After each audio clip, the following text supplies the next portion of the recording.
ligamentos que me unen el hueso al diente. O sea que el diente puede tener una ligera intrusión o extrusión dentro de la cavidad del alveolo o del septum. ¿Entienden lo que estoy diciendo? ¿Se entiende? Mi diente está dentro de la raíz, contenido en la raíz, pero está contenido con una serie de ligamentos periodontales que hacen que pueda tener una pequeña resiliencia mi diente dentro de mi raíz, dentro del alveolo, dentro de la boca. O sea, yo me estoy encontrando con que tengo una oclusión a nivel temporomandibular, tengo una oclusión alveolo-dentaria, porque tengo una unión acá dentro de los alveolos y del diente que se puede modificar, y tengo una oclusión a nivel dental. O sea, estoy teniendo,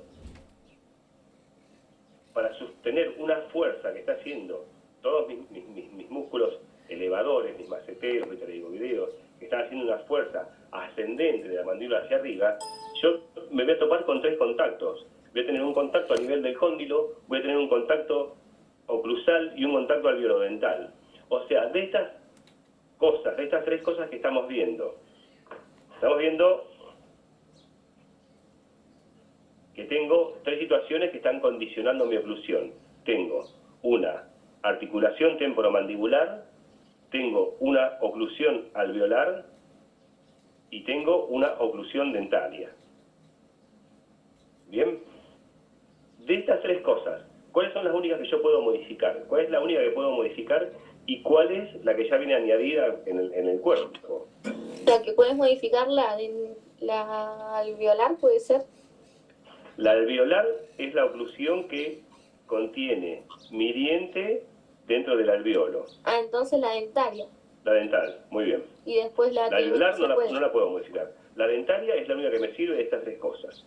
Entonces yo voy a tener fundamentalmente que tener en cuenta qué voy a hacer con mi oclusión dentaria.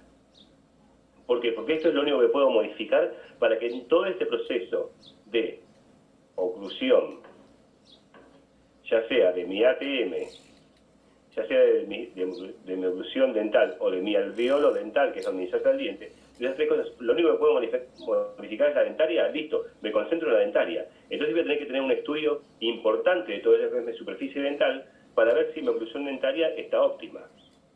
Pero bueno, también decía, hay un amigo de Godón, que se llama Herwich, que hablaba que también hay un cierto movimiento, que es cierto, las piezas en sus puntos de contacto,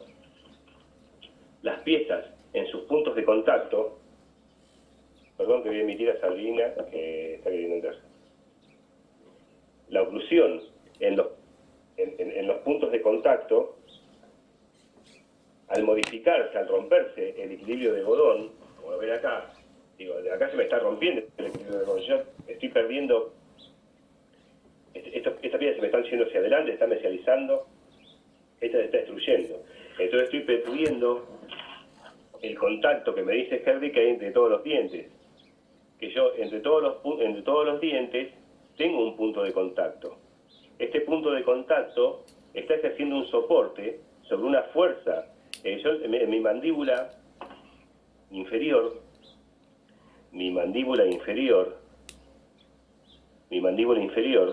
sobre mis piezas dentales, ejerce una presión de atrás hacia adelante y de abajo hacia arriba, contra el impacto de las piezas superiores. Entonces yo, esta superficie oclusal, la voy a tener que tener muy en cuenta a través de un montón de factores. Por ejemplo, si yo estoy diciendo que mi máxima intercuspidación es un contacto máximo,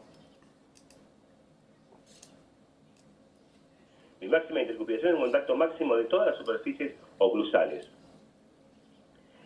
Después de ese contacto máximo, que sería una céntrica, yo voy a tener movimientos de salida, todos movimientos excéntricos. Yo tengo que analizar muy bien si alguna otra pieza, por un motivo de extrusión, de pérdida de equilibrio de Godón o lo que fuera, me está obstruyendo en esa salida excéntrica. Si yo tengo una pieza en oclusión, yo tengo que ver que en mis lateralidades, cuando yo voy a hacer una lateralidad, ¿qué es lo que me está obstruyendo? Si hay alguna pieza que me obstruye o no. Y por consiguiente, cuando yo tenga que añadir una pieza a esta boca, en lateralidad, que yo no me tope con que me choco mi pieza. ¿Entienden? Entonces lo que tengo que tener en cuenta en este punto es que lo que yo le esté agregando a la boca no le incorpore una patología al paciente. Porque si el paciente tiene mi curva de Spitz frontal y yo le estoy poniendo de esta curva de Spitz, que tengo mis dientes, le estoy poniendo un diente que rompe esa curva de Spitz, seguramente que el inferior en una lateralidad me va a llevar puesto el excedente que yo le puse en el diente por no verificar mi plano de oclusión. Entonces lo que tengo que tener en cuenta es eso, que cualquier situación de contacto prematuro que tenga el paciente, tanto en una oclusión como en una desoclusión, le voy a estar generando a mi paciente una patología. Porque el paciente tiene superficies oclusales que contactan unas con otras. Tengo superficies oclusales. ¿Qué pasa si yo a esa superficie oclusal en el contacto le establezco un pequeño, o sea, le hago un pequeño contacto prematuro en una cúspide? Seguramente durante la noche este paciente lo que va a intentar hacer es romper este contacto prematuro bruxando o gastando. Va a empezar a bruxar, cosa que ese contacto lo saque. Yo lo que quiero tener es una franca oclusión. Cuando pongo en el medio un punto de contacto, ese punto de contacto lo voy a tratar de racionar a la noche, para que tenga otra vez una franca oclusión y ahí duermo tranquilo. Una vez que engrané todas mis piezas, duermo tranquilo. Pero mientras tanto ese punto de contacto me va a estar afectando a la oclusión. Entonces lo que tengo que tener en cuenta es eso de no excederme en ese punto de contacto. Bueno. Bien, a partir de esto, de que ya vemos lo que es oclusión, podemos empezar a ver que establecer en la prótesis. La prótesis, cuando la estamos fabricando, hay dos funciones que son fundamentales. Que una función es la estética y la otra es la funcional o mecánica. Estos son los dos puntos que voy a tener en cuenta cuando yo estoy estableciendo mi prótesis. Que yo sé que de canino a canino, en la parte anterior, voy a tener que comprometer mi parte estética y va a ser lo que el paciente más va a ver. Pero lo que más me va a interesar a mí, como técnico, va a ser que la parte posterior, o la de los premolares hacia atrás, mi parte funcional o mecánica, funcione de primera. ¿Por qué? Porque esto, como ya lo dice la palabra, es una función estética para el paciente, visual y estética. Pero esto, la parte posterior, es funcional o mecánica. Esto tiene que ver con la salud. Esto tiene que ver con la facha y esto con la salud. O sea, si me das a elegir qué es lo más importante de mi prótesis, de mi PPR, es la parte funcional o mecánica.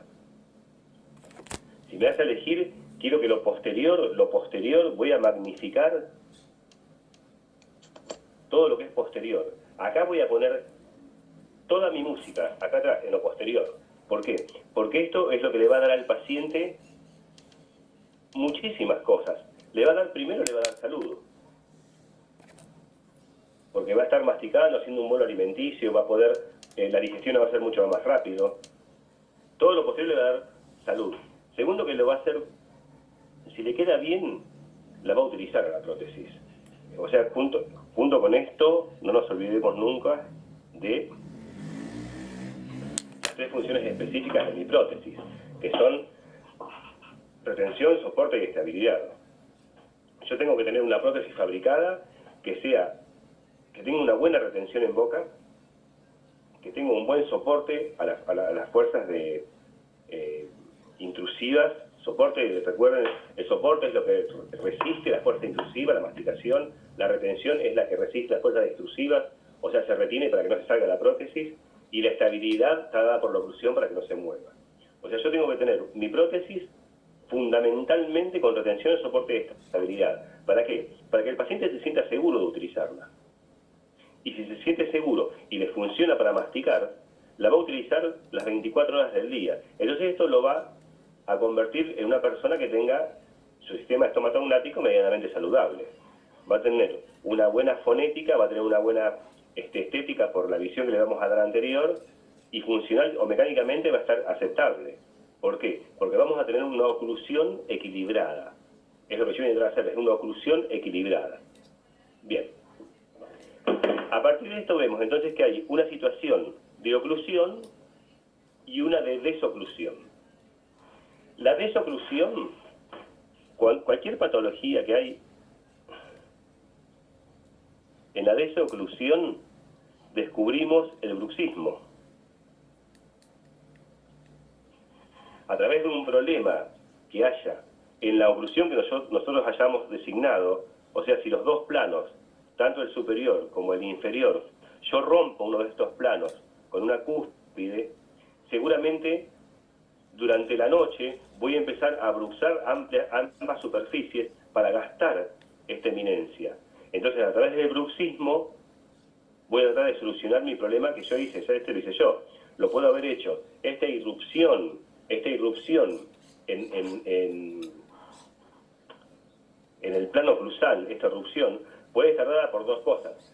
Porque yo haya hecho una prótesis con un diente excediendo mi plano de oclusión, o porque una pieza que haya tenido una ausencia empiece a migrar. Puede migrar hacia distal o hacia mesial. Entonces, si había un plano de oclusión, estas cúspides empiezan, al girar la prótesis, al girar la pieza, estas cúspides empiezan a interferir en mi plano de oclusión. Empiezan a destruir mi plano de oclusión, empieza a aparecer una punta que no tiene que estar. ¿Por qué? Culpa de mi molar, que rompió el equilibrio de Godonista, interviniendo en ese plano de oclusión. Entonces este punto lo tengo que tener yo en cuenta cuando estoy haciendo mi rehabilitación. Si aparece este punto, lo más probable es que se pueda sugerir que se gaste se puede gastar y obturar esta cúspide, porque si no la va a terminar rompiendo, o siempre va a tener una patología. Y en lo peor del caso, en estas situaciones, cuando una pieza, como dijimos recién, se vuelca y tiene lamentablemente una maloclusión o un contacto prematuro con un molar superior, lo tiene en un lugar que no lo tiene que tener, que es en la parte distal de una cúspide en vez de en la cara oclusal. ¿Qué empieza a pasar acá con esta pieza? Si yo empiezo a ocluir y a forzar esta pieza, como no está preparada para recibir el impacto en esta zona, lo que va a hacer es, a nivel periodontal, todos estos ligamentos que componen el periodonto se van a empezar a inflamar. ¿Por qué? Porque está teniendo un contacto, una presión que no debe tener. Entonces se empiezan a inflamar los conductos periodontales y esta pieza lo más probable que apunte a hacer es a que está inflamado, apunta a salir, a destruirse, porque hay un problema que dentro de la cavidad del alvéolo no resiste la inflamación del periodonto, entonces apunta a salirse de ese periodonto, de ese alvéolo. Cuando más se quiere salir, más se inflama y más quiere salir, más contacto prematuro tiene. Entonces acá termina teniendo una patología a este nivel. ¿Por qué? Porque había una pérdida del equilibrio de Godón, una mesialización de una pieza, y por culpa de esa mesialización, un contacto prematuro en el plano de oclusión. Entonces, si es tan importante la irrupción de cualquier cosa en un plano de oclusión, mucho más tenemos que aprender nosotros a respetar ese plano de oclusión. Mucho más tenemos que respetar que en un plano frontal hay una curva de Wilson a la cual tenemos que respetar, poniendo los centrales de una manera, con el eje hacia la gravela, y los molares van a estar seguramente peraltados, apuntando también a la gravela, pero peraltados por la curva de Wilson. Y vamos a tener una curva sagital, como ya lo dijimos, vamos a tener una curva a nivel sagital que se llama la curva de Spee, que va a pasar por todas las superficies oclusales de los superiores y por el cóndilo. Esto va a ser mi curva de Spee. Bueno, a partir de eso vamos a tener que decir, bueno, si todo parte desde la oclusión céntrica, tengo que descubrir cómo hallar una céntrica. ¿Cómo hallo mi céntrica? Bueno, tengo que encontrar la manera en que descubra cómo es la oclusión céntrica de mi paciente. Esto es una posición postural. Para hallar la céntrica desde una posición postural de reposo, la mandíbula inferior va a estar en reposo, va a estar abierta. Ahora tengo mi maxilar superior, mi cráneo. Mi maxilar inferior va a estar en reposo, va a estar abierto. Seguramente el paciente va a estar en una posición relajada, sentada. Y yo voy a empujarle el cráneo, voy a empujarle, si yo tengo esta apertura en mi paciente, voy a intentar, para que cierre el paciente de una manera que no sea patológica y sin interferencias y sin desviación de mi línea media, voy a tratar de llevar con mi mano, si el paciente no lo puede hacer con mi mano, llevaré la mandíbula lo más posterior posible y la voy a llevar hacia arriba, la voy a llevar hacia atrás y hacia arriba, cosa de que encuentre un engranamiento posterior en la boca del paciente. Desde la posición postural de apertura, en reposo, yo le hago una trayectoria de cierre al paciente y encuentro una posición de máxima intercuspidación, de que la mayoría de los dientes que tiene están ocluyendo.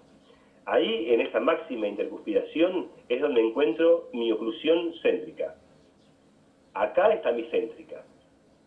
Mi céntrica está cuando llevé la mandíbula lo más atrás posible y sin desviarme mi línea media, llevé la mandíbula hacia arriba. Que es bastante similar, no sé si ustedes estudiaron lo que es relación céntrica, que es una posición condilar. La relación céntrica es una posición, esto no se lo olviden porque hay una gran diferencia en lo que es relación céntrica y oclusión céntrica. Si bien pueden estar cerca las dos son distintas. La relación céntrica es una posición esqueletal. Es esqueletal. Dada por lo que pasa en la ATM, lo que pasa acá arriba, en la ATM. La relación céntrica. Y la oclusión céntrica está dada por la oclusión a nivel dental.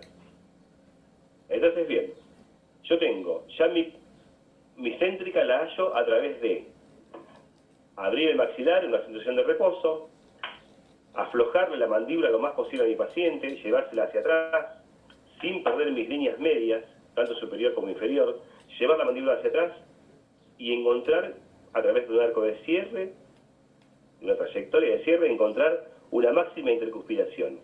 Ahí tengo mi céntrica. En una normoclusión, en una oclusión normal, mi céntrica va a estar dada ¿por qué?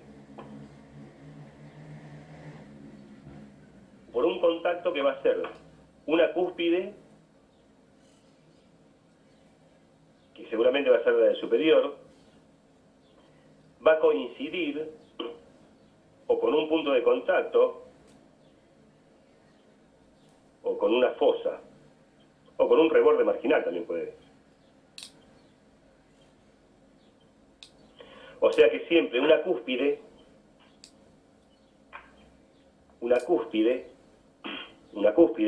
va a caer en una fosa, o en un reborde marginal, o en un punto de contacto. Siempre va a suceder eso. O va a caer en una fosa, como está cayendo acá en la fosa central, en una fosa, o va a caer en un reborde marginal, que puede ser en este caso, o en un punto de contacto. Pero nunca voy a encontrar que una cúspide va a coincidir con otra cúspide. Nunca va a suceder este evento. A no ser que, a través de una maloclusión, mi diente se mesializó y empiezo a tener contactos que no tengo que tener. Una cúspide con una cresta o lo que fuera. Entonces, en una normoclusión, que es lo que vamos a estudiar nosotros, la normoclusión, siempre vamos a tener el contacto de una cúspide con una fosa, o con un punto de contacto, o con un reborde marginal. Eso pasa en una normoclusión, chicos. así sea invertida. Ustedes ven, acá tengo un inferior y un superior, en una normoclusión morderían así, por fuera, el superior, pero en una oclusión clase 3 mordería por dentro. Pero a su vez, por dentro, también las cúspides mías vestibulares van a estar cayendo en una fosa o en un reborde marginal, siempre. Muerda así o muerda así. Profe, nunca hay contacto entre cúspide y cúspide por la curva, ¿no? No, no hay contacto entre cúspide y cúspide porque yo sí tengo contacto entre cúspide y cúspide. Primero se rompería, no están preparadas las cúspides para un contacto. Mi cúspide no está preparada para un contacto, la rompería esta punta de la cúspide. Lo que sí está preparada es para un deslizamiento, para hacer una guía de deslizamiento sí. Como yo te decía hoy, si tengo una ruptura de mi equilibrio y llego a tener la mesialización de una pieza y ahí encuentro que hay un contacto de cúspide con cúspide, si el odontólogo no hace algo por gastar alguna de estas cúspides, la naturaleza lo va a hacer por sí solo. Voy a empezar a bruxar de tal manera a la noche, voy a bruxar de tal manera, pasando por dolores articulares y dolores del periodonto, hasta que gaste esta fosa y la deje plana para poder morder y no tener esa interferencia. El cuerpo se va a encargar de gastarla, a través de invertir tiempo, bruxismo, dolor, y es muy importante lo que está pasando acá, porque este dolor de esta maloclusión se va a transmitir al periodonto, y el periodonto, que está muy cerca o sea, el periodonto, a lo primero que lo transmite, en la superficie oclusal, al primer lugar que lo transmite es a mi cóndilo. Y mi cóndilo, que está dentro de una cavidad glenoidea, está pegado al conducto auditivo. Entonces, a mi altura del cóndilo, cualquier anomalía que yo tenga dentro de la cavidad glenoidea, por culpa de esa mesialización del diente y el contacto prematuro y tratar de gastarlo, yo voy a tener una anomalía en la articulación temporomandibular. Y lo más posible que tenga algún problema a nivel auditivo, que puede ser mareo, cefalea, dolor de cabeza, se transmite a la columna vertebral. O sea que cualquier anomalía que tenga a nivel oclusal puede ir a parar seguramente al ATM y seguramente puede ir a parar a la parte auditiva. Por consiguiente, puede suceder, lo que me preguntás vos, que haya una cúspide con una cúspide, pero eso sería parte de una maloclusión. No estaríamos hablando de normoclusión. Ok, gracias. Bueno, por nada. Bueno, entonces después vamos a ver que dentro de las cúspides, de mis cúspides de trabajo, yo voy a tener cúspides que van a ser de trabajo y cúspides que van a ser de soporte. Mis cúspides vestibulares inferiores van a soportar la fuerza masticatoria de las cúspides palatinas superiores, que son las de trabajo. Como están cayendo acá, van a soportar las fuerzas, las inferiores, de las fuerzas que hagan las superiores. Entonces, yo estoy viendo que mis piezas posteriores son las que van a estar preparadas para un contacto.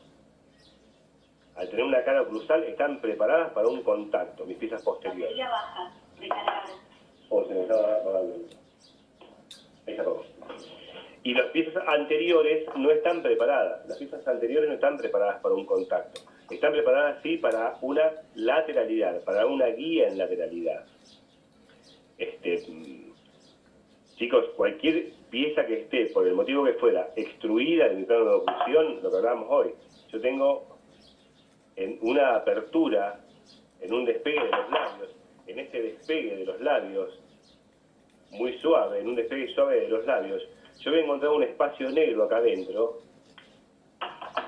entre la arcada superior y la inferior, que esto se llama ELI, espacio libre interoclusal.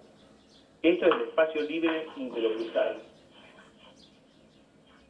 que está dado en todos lados eso, ¿eh?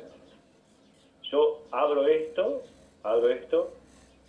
y tengo que ver que hay un espacio libre, y ese espacio libre, que es como un espacio negro, lo que yo tengo que tratar de hacer es que sea uniforme. Que sea uniforme, ¿eh? No estoy diciendo que sea parejo, ¿eh? Porque a veces las superficies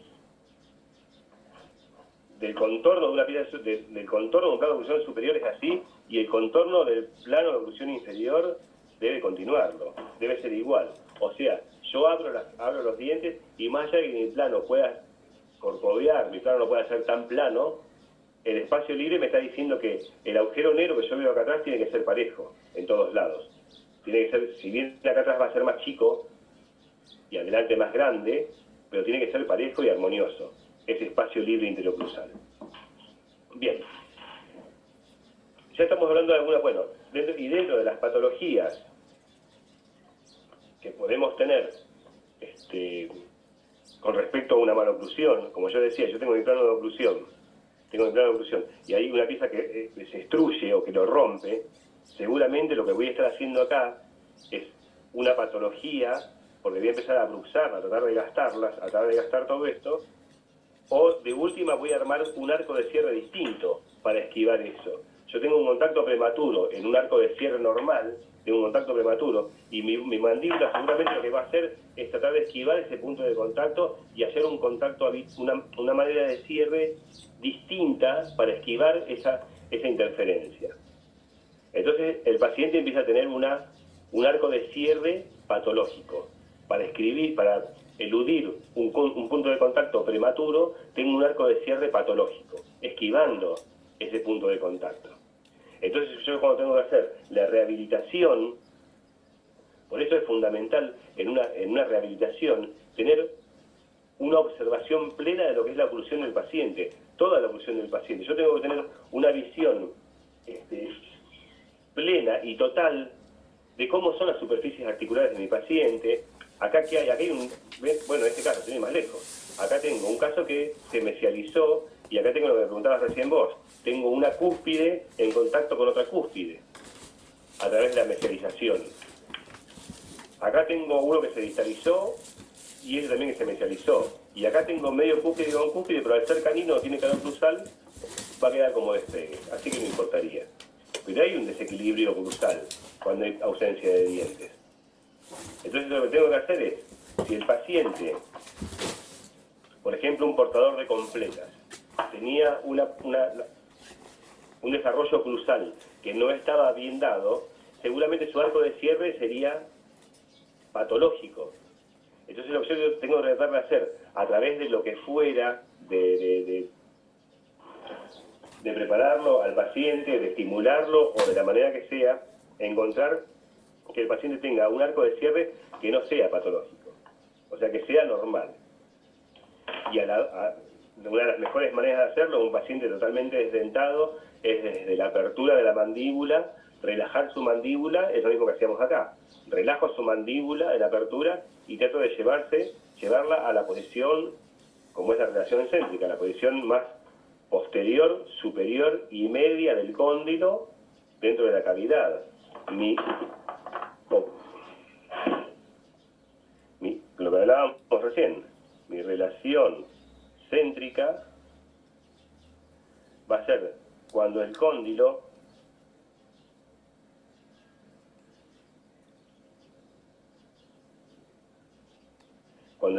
se halla en la posición más superior, más posterior y media dentro de la cavidad glenoidea.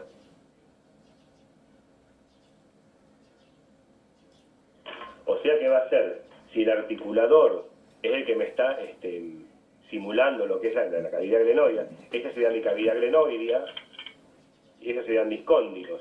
Cuando mis cóndilos se encuentran en la parte más superior, posterior y media, que está dada por los dos lados, ahí es donde encuentro mi relación céntrica, llevando la mandíbula hacia atrás, lo más posterior del cóndilo y lo más de la cavidad glenoidea y lo más posterior y superior. Ahí es donde encuentro mi relación céntrica. Y a partir de llevar la mandíbula hacia atrás del paciente y encontrar mi relación céntrica, voy a encontrar una manera de relacionar ambos maxilares que yo voy a descubrir que no va a ser patológica. Que en ese arco de cierre lo pueda hacer con propia voluntad del paciente y no va a encontrar ninguna interferencia. Profe, ¿y en el oclusor cómo se hace eso? ¿Cómo? En el oclusor es distinto, ¿no? El ¿Cómo se hace? oclusor que nosotros trabajamos, en realidad, Lo único que nos da con certeza es apertura y cierre. Apertura y cierre. Es ¿Y lo las único que me da con lateralidades? certeza. La comodidad que tengo es que lo puedo sacar. Pero en este oclusor es muy poco acertada. Si bien yo le puedo dar una mínima lateralidad, pero es muy desacertada esta lateralidad. Es media correcta si yo hice el plano mío de oclusión, lo monté inclinando con referencia a mi cóndilo, o sea, buscando mi plano de oclusión en el cóndilo, pero igualmente en un oclusor común, así, de tipo mariposa de bisagra, lo único que podemos tener o darle crédito a esto es la apertura y el cierre. Apertura y cierre. Lateralidad, te diría que no, porque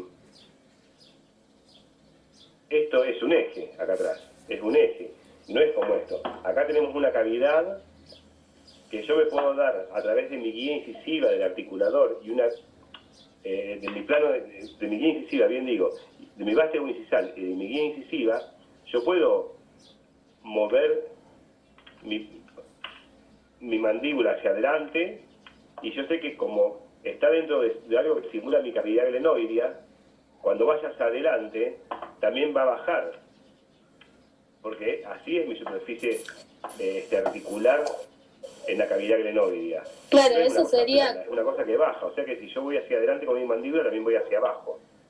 Mi articulador es el único que realmente va a reproducir la mayoría de los movimientos míos mandibulares.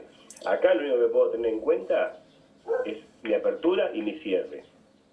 Y también yo digo, si yo me estoy dando cuenta que en este caso, por ejemplo, este paciente tengo una mordida que es muy profunda, porque mirá mis centrales hasta dónde tapan a los inferiores, los tapan un montón, o sea, tengo una mordida bastante profunda.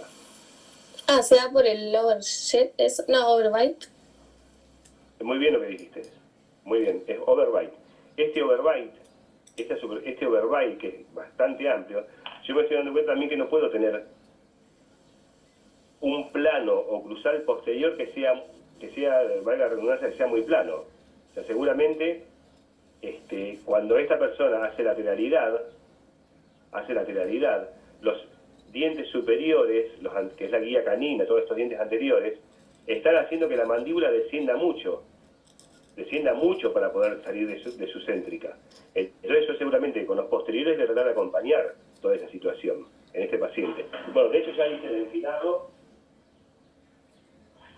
Hoy hice el enfilado y ahora les preparé el video para mostrárselo a ustedes. Yo hice esto. Chicos, tengo una corona mía que es pequeña en mi molar y yo busco mi diente que sea a la misma altura de la corona, como le puse acá. De este otro lado, también busco lo que le puedo poner, le pongo, trato de buscar que mi plano oclusal sea parejo, que ninguno de estos dientes exceda mi plano de oclusión, y después los corrijo con mi papel articular. Con mi papel articular voy a mirar que no haya puntos de contacto prematuro y gastar, si los hubiera, algún punto de contacto. Profe, una pregunta. ¿Qué? Cuando tenés zonas desdentadas, tanto en superior como en inferior, ¿por cuál conviene empezar a enfilar las piezas dentales? Mirá, en realidad, en un desdentado, acá tenés uno parcial o puede ser uno completo. Generalmente lo que más te conviene tener en cuenta si es uno parcial es empieces donde empieces, que no rompas el plano de oclusión. O sea, yo tengo un plano de oclusión que se llama ideal acá, que iría desde el plano de oclusión de mi molar posterior hasta el borde de mi canino. Este plano de oclusión no debería romperlo nunca, lo que decíamos hoy, yo no tendría que sobrepasarlo nunca este plano de oclusión. O sea, podría empezar bien por el superior, como también podría empezar por el inferior en este caso. Yo me acostumbré a empezar por el superior. Siempre arranco por el superior. Porque el superior, mayormente en este caso, me va a estar dando un soporte labial que yo tengo que respetar. Un soporte labial. Y a partir de esto, que yo no puedo transar, no puedo ir ni más adelante ni más atrás, por una cuestión estética, a partir de este soporte labial, si yo tuviera que seguir con los posteriores, dependo de esto. Yo no puedo armar mis posteriores a donde a mí se me ocurre y después ir con los anteriores porque tengo que hacer coincidir un plano de oclusión. Fundamentalmente lo que tengo en cuenta es eso, que mi plano de oclusión no se rompa. Que mi plano de oclusión no se rompa. Buenísimo. Que haya una armonía en el plano de oclusión. Eso es para todos los enfilados. Después van a haber técnicas para empezar, para las completas. Yo igualmente, las completas también las empiezo por la superior. Eso lo vamos a ver el año que viene. O por dónde empezar los enfilados. Pero bueno, a lo que vamos a tener en cuenta es primero esto, que desde lo que nosotros hagamos a nivel oclusal, podemos complicarle o solucionarle la vida a nivel salud al paciente este. Bueno, una vez que tenemos mi oclusión céntrica y yo sé cómo monté el modelo y todo, ¿qué cosas podemos observar y hacer? Nosotros sabemos que en protusión, cuando la boca va hacia adelante, cuando yo estoy en protusión, mi mandíbula va hacia adelante, ¿qué hacen? Mis inferiores, mis incisivos inferiores, estos incisivos inferiores, corren o se deslizan por las caras palatinas de mis superiores. Entonces va desde una posición de máxima intercuspidación, de máximo cierre, hasta una posición de borde a borde. Eso, ese entrecruzamiento o ese resalto, se llama es una guía incisiva, o sea, una guía por lo cual voy a hacer que mi mandíbula inferior desocluya. Cuando yo voy hacia adelante, esa guía incisiva me va a obligar a que yo con mis dientes inferiores recorra esa guía y desengrane el maxilar en la parte posterior. Cosa que mis molares, que no están preparados para ello, no tengan esto, no sufran esto en una protusión. Yo voy a tener una apertura y después de un desengrane. Una apertura y después de un desengrane. Los molares no están preparados para esto porque se gastarían. Están preparados para esto. Para ocluir. Pero en el momento de desoclusión, los que trabajan son los anteriores. Los que trabajan son los anteriores. Los anteriores están totalmente preparados para esto. Para hacer una guía de despegue. No están preparados los anteriores para ocluir.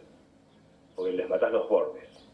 Entonces tengo que tener en cuenta que mi oclusión a nivel posterior tiene que ser armónica. Bien. Una vez que yo tengo armada mi oclusión, ¿qué trato de hacer? Trato de tener la máxima intercuspidación posible en el enfilado, que haya la mayor cantidad de superficies oclusales en contacto. Si puedo poner de todos los grupos molares que vienen tres medidas, cuando vean acá los molares, vienen con el color y con la forma. La forma, siempre P6, la más grande. P6, lo más grande, superficie. Y esto que el diente más grande, o sea, en la naturaleza hay dientes más grandes que estos. ¿Sí? Pero esos son los dientes más grandes que se venden por stock. Siempre superficies articulares grandes atrás. Yo ya, lo que preciso en la parte posterior, masticación. Mucha superficie. Después les voy a mostrar el caso de un paciente que vino que se le partió la mandíbula, tuvo un accidente y le quedaron la mandíbula inferior totalmente corrida, deslizada con respecto a la superior. El paciente ese quedó, a ver, lo voy a mostrar acá. El paciente ese quedó, si tuviéramos que tener una normoclusión, que es esto, póngale, que es esto, el paciente quedó así.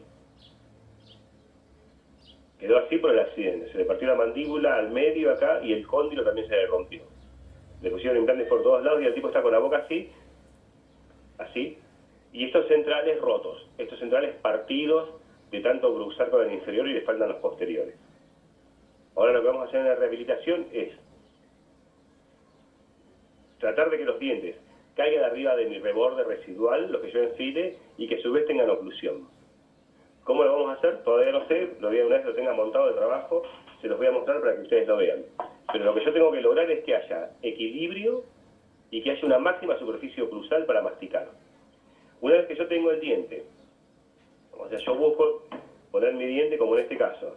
Tengo un espacio muy chiquitito para poner una corona, un espacio muy chiquito. para poner mi corona dental. ¿Qué hago? Pongo una corona petiza, pongo una corona peticita. Y después con el papel articular, o sea, la pongo primero en eje y en posición. Yo lo que voy a hacer es poner, tengo una pieza proximal acá, otra pieza proximal acá.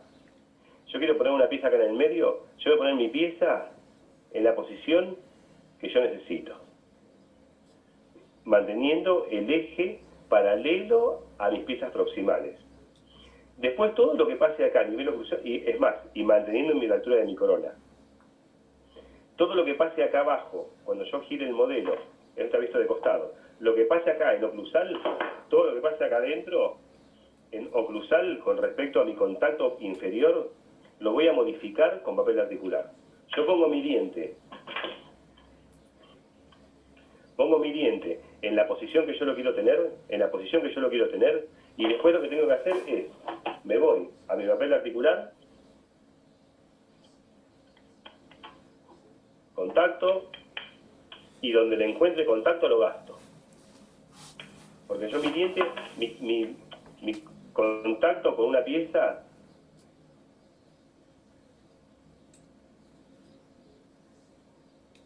no puede hacer que mi diente quede torcido por el contacto que tenga con un antagonista. No puedo permitir que mi eje quede torcido con respecto al eje de los proximales por un contacto que tenga en oclusal. Mi diente siempre va a estar paralelo al eje de los proximales, paralelo. Lo que pasa acá abajo son 5 pesos aparte. Yo lo que tengo que hacer es tener pericia, ¿para qué? Para que mi diente no exceda el plano de oclusión, no se interponga en este plano de oclusión, no se inmiscuya en este plano, porque van a haber superficies oclusales inferiores que van a tratar de desgastarlo.